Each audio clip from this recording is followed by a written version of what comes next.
টাকা আত্মসাৎ করে নেয়। ইতিমধ্যে আমরা 5 বছর র্যাব গ্রেফতার করেছিলেন তাকে।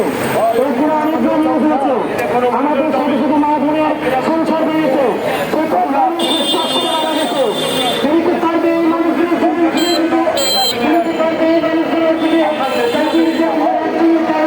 আমাদের ছোট মানুষের চোখে মারা হয়ে গেছে, আমাদের হাজারো মানুষের স্বাস্থ্য নষ্ট হয়ে গেছে, আমাদের হাজারো মানুষের সংসার ভেঙে গেছে, আমাদের হাজারো মানুষের মানুষ বিশ্বাস করে মারা গেছে। আমি আমার গণমাধ্যম ভাই বোনেদের মাধ্যম দিয়ে জানাতে চাই, ভাই আপনারা ছাড়া আমরা এখনো গান থেকে গেছি, পিঠ আমাদের গানে থেকে গেছে, আপনারা ছাড়া আমরা এখন নিরাশ হয়ে গেছি।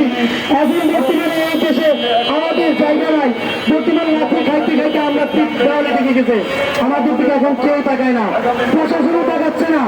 আমরা প্রশাসনকে বারবার একাধিকভাবে আমরা তাদেরকে অবহিত করেছি বিষয়ে, তারা কোনোভাবে আমাদের ব্যাপার কিছুটা হয় না। আমরা দীর্ঘদিন যাবত এই ব্যাপার নিয়ে কাজ করে যাচ্ছি, আমাদের একাধিক হাজার হাজার লোক, কিন্তু তারা সব এখানে আসতে পারে নাই। বিভিন্ন প্রতিষ্ঠান খোলা আছে বিদায় তারা আসতে পারে নাই। কিন্তু আপনারা দেখেন এখানে এখনো মিনিমাম 500 লোক এখানে হাজির আছে। আমরা আপনাদেরকে বলতে চাই যে এই জসিম সাহেবকে অবিলম্বে গ্রেপ্তার করা হোক, অবিলম্বে গ্রেপ্তার করে আমাদের যে টাকা আত্মসাৎ করে নিয়ে পালিয়েছেন